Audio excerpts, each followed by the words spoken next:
மாதம்தோறும் 4 million பார்வையாளர்களைச் சென்றடையும் நமது news time TN சேனலில் உங்களது விளம்பரங்கள் இடம்பெற வேண்டுமா? உடனே தொடர்பு கொள்ளுங்கள். 7603836167. உங்களது பிசினஸை அடுத்த கட்டத்திற்கு கொண்டு செல்ல எங்களுடன் இணையுங்கள். வணக்கம். நியூஸ் டைம் டிஎன் சேனலுக்காக தெருக்கூத்து பகுதியில் கவிதா முரளிதரன் எழுத்தாளர் அவர்கள் நம்மளோட இருக்காங்க. வணக்கம் தோழர். வணக்கம். மிக்க நன்றி எங்களோட நிகழ்ச்சிக்கு இணைந்ததற்கு. நன்றி, மிக்க நன்றி. இப்போ தாவேகா கட்சியில எல்லாருமே போய் சேர்றாங்க. இப்போ சமீபத்துல சிபிஐ மகேந்திரா அவர்களும் போய் சேர்ந்துட்டாங்க. இப்படி எல்லாரும் போய் சேர்றாங்க. இதை நீங்க எப்படி பாக்குறீங்க? இல்ல, ஒரு விஷயம் என்னன்னா, எலெக்ஷனுக்கு முன்னாடி வரைக்கும் இந்த கட்சி அதோடைய பலம் என்ன பலவீனம் என்னன்றது யாருக்குமே தெரியாது. எல்லாருக்குமே ஒரு புது பார்ட்டி யாருமே இவ்வளவு ஜெயிக்கணும்னு நினைக்கல. ஏன் டிவிக்கு இவ்வளவு பெரிய விஷயமா பாக்குறோம்னா, இன்ஃபேக்ட் அவங்களோட வெற்றி பெரிய வெற்றி எல்லாம் கிடையாது. 108 இடங்கள்ல ஜெயிச்சிருக்காங்க அப்படின்றது பெரிய வெற்றி கிடையாது. இதுவே ஒரு திமுகவோ அதிமுகவோ இந்த மாதிரி ஜெயிச்சிருந்தாங்கன்னா அவங்க மைனாரிட்டி கவர்மெண்ட்னு தான் பேசியிருப்பாங்க. அவங்கள அது பெரிய வெற்றியா கொண்டாடி இருக்க மாட்டாங்க. ஏன்னா டிவிக்கு ஒரு புது கட்சி, அது 108 இடங்கள் எடுத்திருக்கு அப்படின்றது தான் அந்த வெற்றியை கொஞ்சம் பிரம்மாண்டமா காட்டுதே தவிர அந்த வெற்றி பர்சே பெரிய வெற்றி கிடையாது. ஸோ ஆனால் வெற்றி கிடைச்சதுக்கு அப்புறம் எல்லாரும் என்ன நினைக்கிறாங்கன்னா, ஏதோ இருக்கு இந்த கட்சி is going to be around, கொஞ்சம் நாட்களுக்கு இந்த ஃபியூச்சர் இந்த கட்சியில பெரிய ரோல் இருக்கும் தமிழக அரசியல்ல அப்படின்னு சொல்லிட்டு மக்கள் அரசியல்வாதிகள் நம்புறாங்க. அதனால அதுக்கு முன்னாடி தயக்கத்துல இருந்தவங்கெல்லாம் இப்போ போய் சேர்றாங்கன்னு நினைக்கிறேன். மகேந்திரன் தோழரை பொறுத்த வரைக்கும் நான் எப்படி பார்க்குறேன்னா, கட்சியில சிபிஐல அவர் எப்படியுமே பெரிய பொறுப்புகள் எல்லாம் இல்லை. அவர் மேலே குற்றச்சாட்டுகள் இப்போ நேற்றுக்கு கூட அவங்க கட்சியிலேருந்து விளக்கம் கொடுத்துருக்காங்க. அவர் கட்சி பொறுப்புகள்லேருந்து நீக்கப்பட்டிருக்காங்க. அவர் மீது ஒழுங்கு நடவடிக்கை எடுக்கப்பட்டிருக்கு. ஸோ அதன் அடிப்படையில் பார்க்கும்பொழுது நாங்கள் எடுத்த ஒழுங்கு நடவடிக்கை சரிதான் அப்படின்றது அவர் தாவேக்கால போய் இணைந்தது காட்டுது அப்படின்றாங்க. ஆனால் இப்போ திமுகவில் அது மாதிரி பண்ணது கிடையாது. திமுகவில் இப்போவுமே அது சரி தவறான்னு எனக்கு சொல்ல தெரியல. ஆனால் ஒரு அலையன்ஸுன்றது கிட்டத்தட்ட உடஞ்சதுக்கு அப்புறம் தான் எதிர்கட்சிகள்லேருந்து அவங்க ஆட்களை எடுக்கிறாங்களா, இல்லை அவங்க போய் சேர்றாங்க, அந்த மாதிரி காங்கிரஸ்ல இருந்து போகிறாங்க, அந்த மாதிரிலாம் நடக்குது. டிவிகேவை பொறுத்த வரைக்கும் கூட இருக்கக்கூடிய கட்சிகள்லேருந்து இந்த மாதிரி நபர்களை சேர்த்து கொள்வது அப்படின்றது எப்படி மக்கள் பார்க்குறாங்கன்றதை நம்ம பொறுத்துறது தான் பார்க்கணும். இப்போ மக்கள் எப்படி பார்க்குறாங்கன்னா, அவங்க எல்லாம் இப்போ ஒரு நம்பிக்கை, ஐயோ தெரியாம ஓட்டு போட்டுட்டோமோ அப்படிங்கிற ஒரு கேள்விக்குறியில இப்ப மக்களோட நிலைமை இருக்கு. ஏன்னா ஓட்டு போட்டவங்களே அப்படிதான் நினைக்கிறேன். மக்கள் ஓட்டு போட்டது விஜய் ஜெயிச்சிருவாரு, டிவிகே ஜெயிச்சிரும்லாம் நினைச்சு அவங்க ஓட்டு போடலாம். அவங்க ஏதோ வீடியோ கேம் விளையாடுற மாதிரி விளையாடிட்டு வந்திருக்காங்க. ஆமா, எனக்கு அப்படிதான் உண்மையிலேயே தோணுது. ஏன்னா இதோட ரிப்பர்கஷன்ஸ், இது எப்படி நடக்கும், இதெல்லாம் அவங்களுக்கு புரிய மாட்டேங்குது. இந்த மாதிரியான ஒரு அனுபவம் இல்லாத ஒரு கட்சியை அது எதிர்கட்சியா இருந்து அனுபவத்தை இது பண்றதுன்றது வேற. ஆனால் ஆளும் கட்சியாக உட்காந்துட்டு எனக்கு 6 மாதம் டைம் கொடுங்க, இல்லை 1 வருஷம் டைம் கொடுங்க அப்படின்னு கேட்குறது எந்த ஒரு நீங்கள் லா அண்ட் ஆர்டர் சிச்சுவேஷன் இல்லை அந்த மாதிரியான சிச்சுவேஷனில் எப்படி இம்மீடியட்டான ப்ரெஸ்ஸிங் நீட்ஸ் இருக்கும்ல ஒரு கவர்மெண்ட்டுக்கு, அதில் இதை எப்படி நீங்கள் சொல்ல முடியும்? 6 மாதம் எனக்கு டைம் வேணும் அப்படின்றது இம்மீடியட் அட்மினிஸ்ட்ரேட்டிவ் நீட்ஸ்க்கு நீங்கள் எப்படி அது ஒரு காரணமாக முன்வைக்க முடியும்னு எனக்கு தெரியல. ஸோ பல இடங்களில் பல பிரச்சனை, மின்வெட்டு பெரிய அளவில் தமிழ்நாடு முழுக்க இருக்குது. இப்ப ஆனா அதுக்கு காரணம் திமுக தானே. நீங்க பாத்தீங்கன்னா மோடி தொடர்ச்சியா முதல்ல வந்ததுல இருந்து இப்ப வரைக்கும் நிறைய விஷயங்களுக்கு நேருவை குறை சொல்லிக்கிட்டே இருப்பார். நேரு இறந்து பல பத்தாண்டுகள் ஆகிவிட்டது. அவருடைய ஆட்சி முடிஞ்சு பல பத்தாண்டுகள் ஆகிடுச்சு. அதன் பிறகும் உங்களுக்கு பழி போடுறதுக்கு யாராவதுன்னா உடனே நேருல இருந்து அவர் ஆரம்பிப்பார். கிட்டத்தட்ட அது இன்னொரு விஷயம் நம்முடைய டிவிகே ஃபாலோ பண்றதா நினைக்கிறது இந்த விஷயத்துல எல்லாத்துக்கும் திமுக மேல பழி போடுறது. ஓகே, மக்கள் திமுக வேண்டான்னு சொல்லிட்டு தான் உங்களுக்கு ஓட்டு போட்டிருக்காங்க. பழி போடுறது உங்க வேலை இல்ல. நீங்க என்ன பண்ண முடியும்ன்றதை நீங்க ப்ரூவ் பண்ணணும். ஸோ அப்போ அந்த பழி போடுறதை விட்டுட்டு நாங்கள் இதெல்லாம் ஆக்கப்பூர்வமாக செய்வோம் அப்படின்ற விஷயத்த நீங்கள் சொல்லணும். அதை அவங்க சொல்ல தவறிட்டாங்கன்னு நான் நினைக்கிறேன். இப்போ அதே போல் மாற்றங்கள் அவங்க சொன்னாங்க. இப்போ அவங்க ஆட்சிக்கு வந்தவொடனே நிறைய மாற்றங்கள் வரும் அப்படிங்கிறது. சமீபத்தில் மினிஸ்டர் ராஜ்மோகன் என்ன சொன்னார், நாங்கள் ஆட்சிக்கு வந்த உடனே ஒரு விஷயத்த செஞ்சுட்டோம். அது என்ன விஷயம்னு ஆட்சியிலும் பங்கு, அதிகாரத்திலையும் பங்கு, அதை நாங்கள் ஆட்சிக்கு வந்த உடனே நிறைவேற்றிட்டோம் அப்படிங்கிறத சொன்னாங்க. பட் மக்களோட தேவைகள் நிறைவேறிடுச்சா? ஆட்சியிலும் பங்கு, அதிகாரத்திலும் பங்கு அப்படின்றது டிவிக்கு ஒரு வேளை ஒரு தனி பெரும்பான்மை டிவிக்கு கிடைச்சிருந்துச்சுன்னா அது நடந்திருக்குமா அப்படின்ற கேள்வி இருக்குல்ல. இப்போ 108 சீட் இருக்கு, உங்களுக்கு 118 தேவை நீங்கள் ஆட்சி அமைக்கணும்னா. அப்படின்னா அதற்காக நீங்கள் அதுக்கு எவ்வளோ பெரிய இது நடந்துச்சுன்னு நம்ம பார்த்தோம். எத்தனை தடவை ஒரு கவர்னர் பார்க்க போனாரு, கடைசி நிமிஷம் வரைக்கும் எப்படி தள்ளி போயிட்டு இருந்துச்சு, இதெல்லாம் பார்த்தோம். ஸோ அந்த மாதிரியான ஒரு பின்புலத்தில் நீங்கள் ஆட்சியிலும் பங்கு, அதிகாரத்திலும் பங்குன்றதை நீங்கள் தனி பெரும்பான்மையோட நீங்கள் கொடுத்துருந்தீங்கன்னா அது கட்டாயமாக எல்லாருமே பாராட்டணும். இப்போ அவர் அதை தான் ரெஜிஸ்டர் பண்ணாரு. நாங்கள் ஆட்சிக்கு வந்த உடனே நாங்க சொன்ன விஷயத்த நிறைவேத்திட்டோம். இந்த ஏன்னா விஷயத்த உங்களுக்கு வேற என்ன நிறைவேத்திட்டோம். வழி இருக்கு? உங்களுக்கு நிஜமாவே உங்களுக்கு வேற என்ன வழி இருக்கு? நீங்க வந்து ஆப்வியஸ்லி உங்களுக்கு வந்து நீங்க சிங்கிள் லார்ஜஸ்ட் பார்ட்டி தான். ஆனா ஆட்சி அமைக்க வேண்டிய அளவுக்கு உங்களுக்கு வந்து மெஜாரிட்டி கிடைக்கல அப்படின்றப்போ, உங்களுக்கு இந்த நீங்க ஒரு புது பார்ட்டி நீங்க அத எக்ஸ்பெரிமென்ட் பண்றீங்க. அப்ப ஆட்சியிலும் பங்கு, அதிகாரத்திலும் பங்குன்றத தராம, நீங்க எப்படி அவங்களுடைய நம்பிக்கைய வந்து யாருடைய நம்பிக்கையுமே நீங்க எப்படி பெற முடியும்? அந்த ஆஃபர் கூட இல்லாம அப்படின்ற ஒரு கேள்வி இருக்குல்ல. அப்புறம் நான் எப்படி பார்க்குறேன்னா, இப்போ டிவிகே வந்து ஒரு இப்ப தோழர் யமுனா ராஜேந்திரன் தான் எழுதியிருந்தாருன்னு நினைக்கிறேன். யாரோ அனுப்பியிருந்தாங்க. டிவிகே மாரியான ஒரு பார்ட்டில வந்து ஒரு இடதுசாரி கொள்கை இருக்கிற ஒருத்தருமே இணைய முடியும். ஆர்எஸ்எஸ் கொள்கை இருக்கிறமே ஒருத்தருமே இணைய முடியும். அடிப்படையில ஐடியாலஜிக்கல் இன்கன்சிஸ்டன்சி வந்து அந்த பார்ட்டில இருக்கு. இதுதான் என்னுடைய ஐடியாலஜி. நீங்க பெரியார சொல்றீங்க, அம்பேத்கர சொல்றீங்க. அ நீங்க இந்த மாரியான ஒரு 5 ஃபிகர்ஸ நீங்க முன்வைக்கிறீங்க. ஆனா உங்களுடைய உண்மையான ஐடியாலஜி என்ன அப்படின்றது வந்து இன்னும் எனக்கு குழப்பமா தான் இருக்கு. தெரியல. ஸோ ஒரு மாரி ஃப்ளூயிடா இருக்கு. ஸோ அந்த ஐடியாலஜிக்கல் இன்கன்சிஸ்டன்சியுமே ஒரு பெரிய சிக்கலா நான் பார்க்குறேன். ஏன்னா தமிழ்நாடு அப்படின்றது வந்து ரொம்ப ஐடியாலஜிக்கலி நீங்க வந்து கிரவுண்ட் லெவல்ல வேணா இல்லாம இருக்கலாம். மக்கள் வந்து கோவிலுக்கு போகலாம், சாமி கும்பிடலாம். ஆனா அதே நேரம் அவங்க சிபிஎம்க்கும், சிபிஐக்கும், டிஎம்கேக்கும் சோஷியல் ஜஸ்டிஸும் ப்ராக்ரெசிவ் பாலிடிக்ஸும் பேசுறவங்களுக்கு தான் பெரிய லெவலில் ஓட்டு போட்டுட்டு இருந்தாங்க. ஸோ நீங்களுமே அதனால தான் பெரியாரையும் அம்பேத்கரையும் முன்னிறுத்துனீங்க. அந்த இந்த இந்த மண்ணோட தன்மை வந்து உங்களுக்கு புரிஞ்சதுனால தான் நீங்க முன்னிறுத்துனீங்க.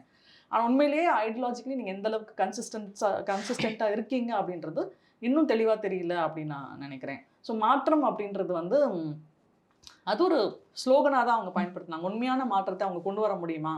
ஒருவேளை அவங்க கொண்டு வந்தாங்கன்னா அது நல்ல மாற்றமா இருக்குமா? அப்படின்ற கேள்வி இருக்கு. ஏன்னா நான் சொன்ன மாதிரி இந்த துணை சபாநாயகர் தான் நினைக்கிறேன். அவர் யாருன்னு எனக்கு கரெக்டாக தெரியல. பட் அவர் வந்து ஜேர்னலிஸ்ட்டை பார்த்து நீங்கள் பேர் சொல்லாதீங்க, சிஎம்னு சொல்லுங்கன்னு சொல்றது வந்து நான் நல்ல அறிகுறியாக நான் பார்க்கல. அது வந்து ஒரு ஜனநாயக இதில் வந்து அது சரியான விஷயமா நான் பார்க்கல. அப்போ என்ன மாதிரியான மாற்றத்தை கொண்டு வர போறீங்க அப்படின்றதும் கவலை அளிக்கக்கூடிய ஒன்றாக தான் இருக்கு. அதே போல இப்போ தாவேகா வந்து அதிமுக நல்லாவே போட்டு உடைக்கிறாங்க. ஆமா. இதை நீங்க எப்படி பாக்குறீங்க? இல்ல அவங்களோட முதல்ல இருந்து அவரோட அஜெண்டாவே அதுதான் நான் நினைக்கிறேன். ஏன்னா தமிழ்நாடு என்ன இருந்தாலும் ஒரு டூவோபோலின்னு சொல்லுவாங்கல்ல, 2 கட்சிகள் மட்டுமே இருக்கக்கூடிய ஒரு தன்மை தான் இங்க இருந்திருக்கு. பெரிய லெவல்ல தேசிய கட்சிகளுமே இங்க வந்து அது காங்கிரஸ் ஆனாலும் பிஜேபி ஆனாலும் இங்க பெரிய லெவல்ல அவங்களால வந்து எதையுமே செய்ய முடியல. அப்போ அவங்க வந்து அதிமுக, திமுக, திமுக, அதிமுக அப்படின்ற இந்த 2 கட்சிகளுக்கு இடையில மட்டும் அரசியல் வந்து இங்க இருந்துச்சு. அப்போ 3வதா ஒரு அணிக்கு வந்து எப்போதுமே இங்க இடம் இருந்தது கிடையாது. அதற்கான முயற்சிகள் நடந்தாலும் பெரிய லெவலில் அதற்கு வந்து வெற்றியெல்லாம் கிடைச்சது கிடையாது. காலப்போக்கில் அவங்க இதுவாயிட்டாங்க. அப்போ விஜயோட ஒரே ஆப்ஷன் வந்து நீங்கள் ஏடிஎம்கேவை ரீப்ளேஸ் பண்ணணும். இது பிஜேபி ஒரு காலத்தில் வந்து ட்ரை பண்ணிட்டு இருந்தாங்க. ஜெயலலிதா இறந்தது பிறகு பிஜேபிக்கு அந்த எண்ணம் இருந்துச்சு, ஏடிஎம்கே இடத்துக்கு நம்ம வரணும் அப்படின்னு சொல்லிட்டு. ஆனால் இப்போ விஜய் வந்து அதை முயற்சிக்கிறார்.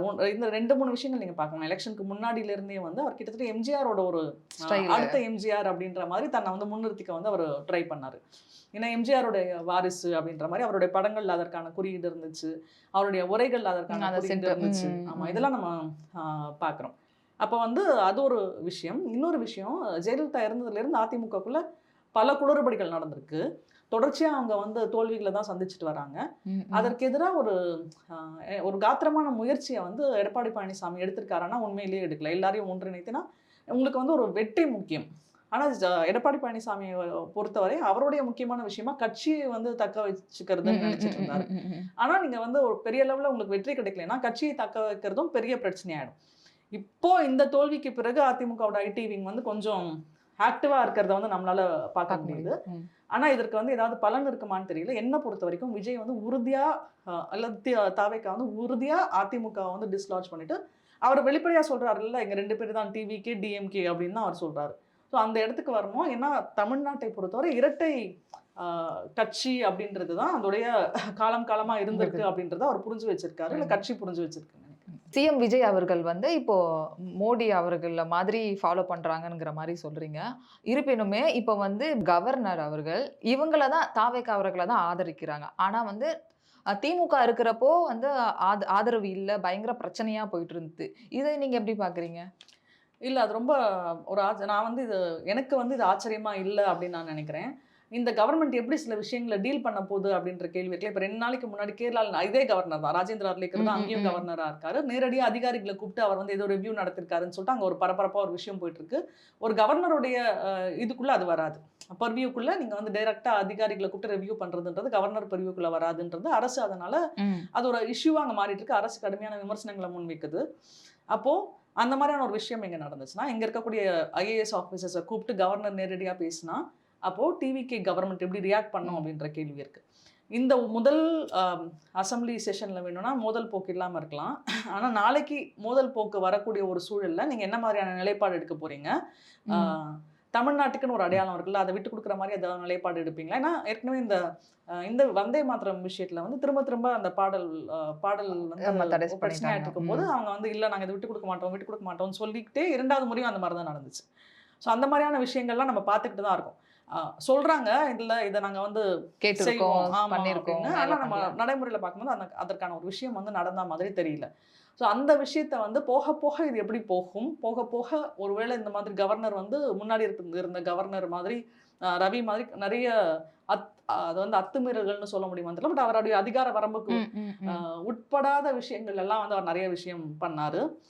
இப்போ ஆர்எஸ்எஸ் பற்றி வெளிப்படையாக பேசுறது, இந்த மாதிரி விஷயங்கள்லாம் பண்ணாரு. அப்போ அதற்கு திருவள்ளுவருக்கு வந்து காவி சாயம் பூசினது, இந்த மாதிரியான விஷயங்கள்ல அரசு என்ன மாதிரியான நிலைப்பாடு எடுக்கும் அப்படின்றத பொறுத்திருந்து தான் பார்க்கணும். இப்போ தாவேகா ஆட்சி வந்து அடுத்த 5 வருஷத்துக்கு இருக்குமா, இல்லை எந்த அளவுக்கு செயல்படும்? நம்ம மோடி 2014 வந்தப்போ கூட இதே கேள்வியை தான் கேட்டோம். மோடி ஒரு ஸ்ட்ராட்டஜி ஃபாலோ பண்றாரு இல்லைங்க. அவர் அடுத்த 50 வருஷத்துக்கு இருக்கணும்னு முடிவு பண்ணிட்டாரு. அடுத்த 50 வருஷத்துக்கு பிஜேபி ஆட்சியில் இருக்கணும். அது 2019 ஜெயிச்சாரு. அதன் பிறகு இப்போவுமே வந்து அவர் ஜெயிச்சிருக்காரு. அந்த மாதிரி ஒரு ஸ்ட்ராட்டஜி அவர் ஃபாலோ பண்ணுவாரோ அப்படின்ற பயம் வந்து எனக்கு உண்மையிலேயே இருந்துச்சு. அடுத்தடுத்து வந்து ஜெயிப்பதற்காக என்ன வேண்டுமானாலும் செய்யலாம். நீங்க அதை தான் நம்ம பார்த்துட்டு இருக்கோம். ஜெயிக்கிறதுக்கு என்னன்னாலும் செய்யலாம் அப்படின்ற மாதிரியான ஒரு இடத்துல தான் இன்றைக்கு தாவைக்கா வந்து இருக்கிறத நான் வந்து நம்ம அது குற்றச்சாட்டா சொல்ல, நம்ம நடக்கிறத கண் முன்னாடி பார்க்கறது வந்து பார்க்கறதுனால சொல்றேன்.